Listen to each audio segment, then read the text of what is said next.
আমার ভাইয়ের, আমার বন্ধুরা, একজন নওজোয়ান তরুণ যুবক, নাম তার আব্দুল ওসাব, জান্নাতের লোভে পড়ে, নবীর প্রেমে পড়ে, নবীর ভালোবাসায় পড়ে বিশ্বকে কি ইতিহাস দিল, পৃথিবীকে কি ইতিহাস দিল। আমার ভাইয়ের, আমার বন্ধুরা, রে আমার পর্দা নাসিন মায়েরা, শুনে যাও রাতের বেলা ওই আব্দুল মাসাদাইন, ওই আব্দুল ওসাব জন্ম হলো এক বেদুইনের ঘরে, এক ইহুদি খ্রিস্টানের ঘরে তার জন্ম হলো। জন্মের পরে বাবা তার ইন্তিকাল করলো। আচ্ছা ভাই, ছোটবেলায় যদি বাবা মরে যায় তবে ওই বাচ্চাটা কি হয়? এতিম হয়ে যায়। ছোট্ট অবস্থায় যদি বাবা মরে যায় সে এতিম হয়ে যায়। আমার বাপের মরে 1 বছর হলো, তবে আমি কিন্তু এতিম লই, কেন আমার দাড়ি মুছ পাকার পরে আর বাপ মরেছে। তো ভাইরা আমার সব সুব্যবস্থা হয়ে গেছে। আমার বিয়ে শাদি, বেটা বেটি, লাতি লাতিন, বাড়ি ঘর দুয়ার সব কিছু হওয়ার পরে আমার বাপ আমাকে ছেড়ে চলে গেছে। আমি এতিম নই, কিন্তু আমার বয়স 2 বছর বা 1.5 বছর অবস্থায় যদি আমার বাবা মরে যেত তবে হতাম আমি এতিম। তো ওই আব্দুল ওসাব জন্মগ্রহণ করার পরে আব্দুল ওসার বাবা ইন্তিকাল করল।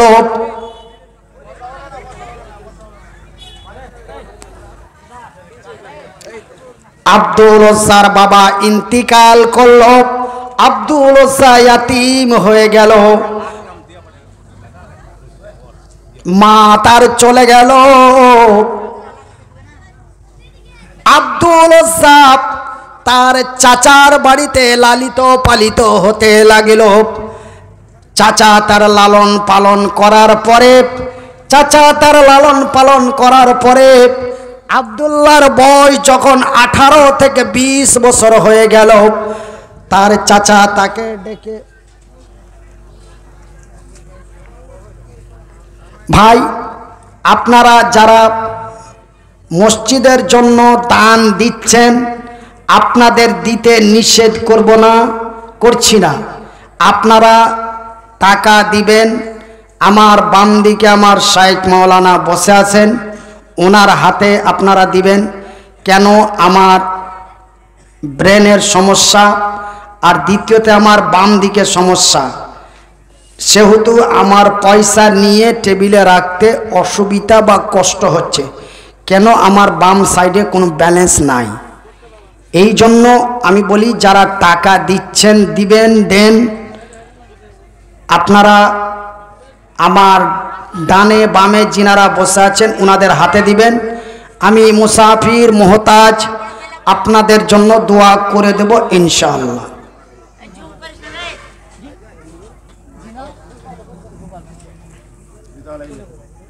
তোমার ভাইয়েরা, এবার আব্দুল ওসাব তার চাচার বাড়িতে লালন পালন হতে লাগলো। লালন পালন হওয়ার পরে বয়সটি যখন তার 18 থেকে 20 বছর হয়ে গেল, চাচা ওকে একদিন ডাইকা বলছে, শোন, এই যে বাগান দেখছি এই বাগান তোর, এই যে সামনের ঘোড়া এই ঘোড়াটি তোর, এই উটটি তোর।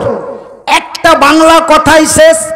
তার চাচা তাকে ধন সম্পদ, টাকা পয়সা, বাড়ি গাড়ি, সোনা চাঁদি দিয়ে তাকে এক পয়সা বালা করে দিল।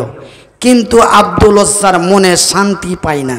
ভাইজান, ধন সম্পদ, টাকা পয়সা খুব শান্তি জিনিস নয়। এতগুলো ধন সম্পদ চাচা তাকে দিল, তারপরেও তার মন শান্তি হয় না। কি করলে আমার আত্মা শান্তি পায়, কি করলে আমার মনটা আনন্দ হয়। কিন্তু আব্দুল ওসার একটা সিস্টেম ছিল। সিস্টেমটা কি? যেখানে আল্লাহর নবীর কথা শুনতো ওখানে আব্দুল ওসা চলে যেত, আর আল্লাহর নবীর বক্তব্যগুলা খুব খেয়াল করে শুনতো। আল্লাহর নবীর মুখ থেকে যেমন আমি যখন ভালো ছিনু আর কোকিল কণ্ঠ ভাষায় যখন বক্তব্য দিচ্ছনু তো মেলায় হিন্দু মানুষ আমার বক্তব্য শুনতে যেত। ওই আমাদের ভারতের একটা রাজ্য আছে, রাজ্যটির নাম হলো ত্রিপুরা। ত্রিপুরার বিশালগড় ডিস্ট্রিক্টে আমি জালসা করতে গেছি। তা আমার ডান দিকে একজন বসে আমার ওয়াজ শুনছে, ওটা হচ্ছে ত্রিপুরার খাদ্যমন্ত্রী লালমোহন সিং। আমার বক্তব্য শুনছে আর খালি একবার বুকে হাত ঠেকেছে, একবার কপালে হাত ঠেকেছে, আর একবার ওপরে করে লোক দেখাইছে।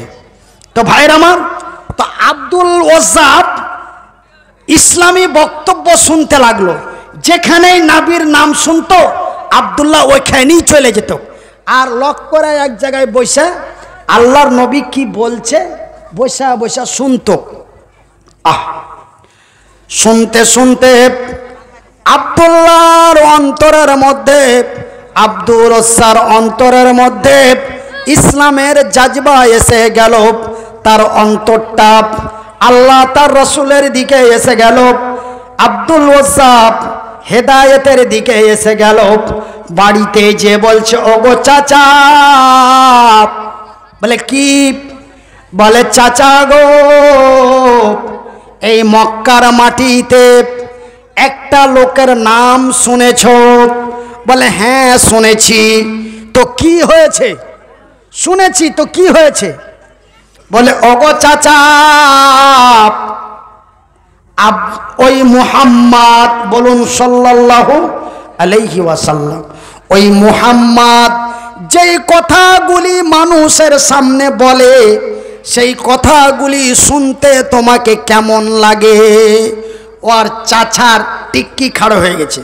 ভাতিজা হঠাৎ কোন কথা কইছে? হে, ব্যাপার কি?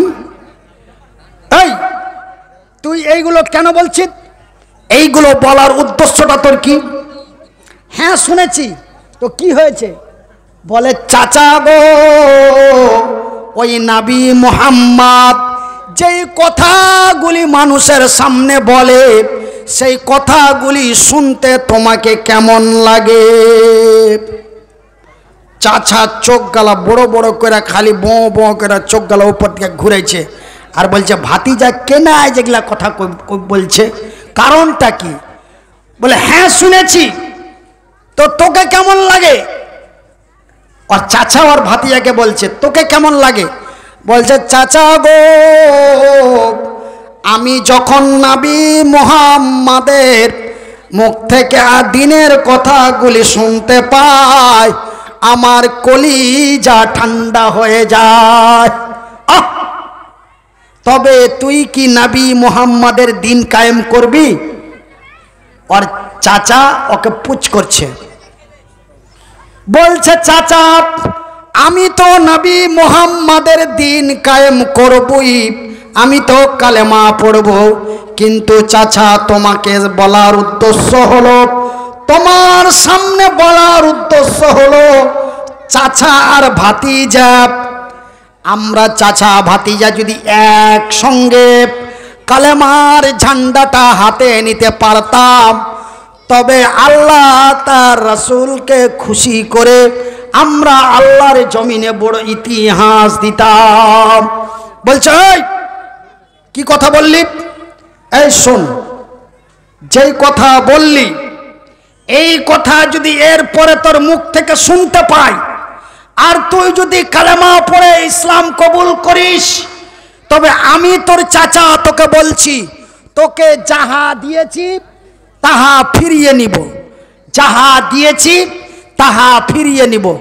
চাচা জমির ভয় দেখাও, চাচা ধন সম্পদের ভয় দেখাও, দরকার নাই, দরকার নাই, লাগবে না তোমার টাকা পয়সা।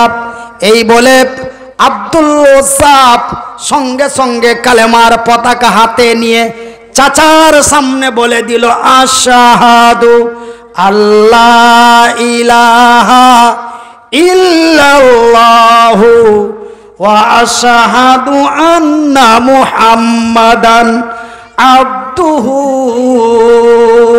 ওয়া রাসূলুহু। সে আব্দুল ওজ্জাব চাচার সামনেই কালেমার ঝান্ডা নিয়ে ইসলাম কবুল করে নিল। চাচার মনে রাগ হয়ে গেল, তুই এত বড় কাজ করে দিতে পারলি? শোন ভালো মানুষের বেটা, তুই ইসলাম কবুল করে নিলি ভালো কথা, তুই দিন কবুল করে নিলি ভালো কথা, তুই নবী মুহাম্মাদের দিন কবুল করে নিলি ভালো কথা, তুই এক আল্লাহকে বিশ্বাস করে কালেমায়ে শাহাদাত পাঠ করে নিলি ভালো কথা, কিন্তু তোকে আমি যাহা কিছু দিয়েছি তাহা ফিরিয়ে দে, ফিরিয়ে দে। আব্দুল ওজ্জাব এক এক করে সমস্ত কিছু জিনিস ফিরিয়ে দিতে লাগলো।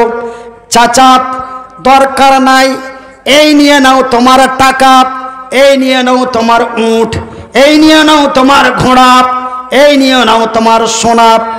বাজানেরে এক দুই করে চাচা তাকে যাহা দিয়েছিল এক দুই করে সমস্ত কিছু চাচাকে তার ফিরিয়ে দিল।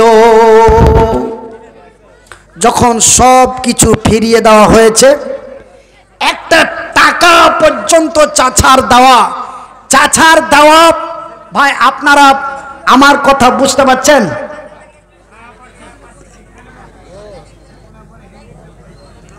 ভাই এই কথা আগে কোনোদিন জিজ্ঞাসা করিনি যে আমার কথা বুঝতে পারছেন কেন। এখন আমার ব্রেনটা একটু অন্যরকম এবং আমার শরীরটাও অন্যরকম, অসুস্থ। আগের মতো মধুর কণ্ঠ ধমক চমক দিয়া কহিতে আর পারি না ভাই। ওই জন্য আমাকে এখন বিভিন্ন জালসাতে কম দেখতে পাচ্ছেন। আগের মতো ধমক চমক দিয়া কহিতে পারছ না। তখন মনিরুদ্দিনের নাম শুনলেই প্যান্ডেলে আর জায়গা থাকতো না, কিন্তু এখন ভাই একটু গলার আওয়াজটা অন্যরকম হয়ে গেছে। আমি গত পরশুদিন ডাক্তারের কাছে গেছিলাম, দিয়ে ডাক্তারকে বললাম যে কি আমি রিপোর্ট করে নিয়ে গেলাম। আমাকে ডাক্তার বলল এখন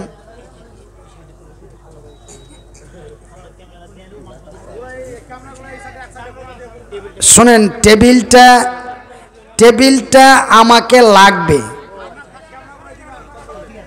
ক্যামেরাগুলো ভাই হয় আপনারা এই সাইড থেকে লাগান, আর না হলে এই সাইড থেকে লাগান, এদিক থেকে লাগাও। আরে সব তো বড় বড় স্ট্যান্ড আছে, এই সাইড থেকে লাগাও। তোমার ভাইয়েরা, আমার বন্ধুরা, তো আমি ডাক্তার আমাকে বলল, আমাকে 1 মাসের ওষুধ দিয়েছিল, 1 মাস পরে ডেকেছিল। আমি গেছিলাম, দিয়ে আমাকে বললো এখন কি অসুবিধা। আমি বললাম যে কি এখন নিঃশ্বাস নিতেও অসুবিধা হয়েছে, নিঃশ্বাস দিতেও অসুবিধা হয়েছে, যেটাকে বলে শ্বাসকষ্ট, নাম্বার 1। নাম্বার 2, আমার পিক আপটা একটু বাড়িয়ে দেন। কেন যে কি পিক আপ কমে যাওয়াতে আমি বক্তব্য দিয়াও মজা পাই না, লোক শুনাও মজা পাই না। ডাক্তার আমাকে এক কথাই বললেন যে পিক আপের ব্যাপারে ভুলে যান। আমাকে ডাক্তার একটাই কথা বলল যে কি পিক আপের ব্যাপারে ভুলে যান, যা পিক আপ দিয়েছিলেন আর পিক আপ দিব এমনটা মনে করিয়েন না, নাম্বার 1। নাম্বার 2, আপনি বেঁচে আছেন এটাই আল্লাহর লাখ শুকরিয়া। আপনাকে যেই অসুখ আল্লাহ দিয়েছে, এই অসুখ বেঁচে থাকার অসুখ লয়, তারপরেও আল্লাহ আপনাকে বাঁচিয়ে রেখেছে, এটা আল্লাহর লাখ লাখ শুকরিয়া। সেহেতু আপনি আর পিক আপ বাড়ার ধান্দাতে থাকবেন না, আপনি বক্তব্য দিতে যে নিজের জোর খাটানোর চেষ্টা করবেন না। যদি বেঁচে থাকতে চান, দুনিয়াতে যদি কিছুদিন থাকতে চান, তবে নিজের ঘাম মড়ি দেখার চেষ্টা করবেন না। আমার ভাইয়েরা, আব্দুল ওজ্জাব এক এক করে যখন সমস্ত কিছু ফিরিয়ে দিল, চাচার দেওয়া 1 টাকা পর্যন্ত তার নিজের কাছে রাখলো না, সমস্ত কিছু চাচাকে ফিরিয়ে দিল। চাচা বলল, ভাতিজারে তুই সব ফিরিয়ে দিলি, ভালো কথা, কিন্তু তোর পরনে যেই কাপড়গুলো আছে তোর পরনে যে ফুল প্যান্ট আছে, তোর পরনে যে জাঙ্গিয়া আছে, এই সমস্ত কিছু আমার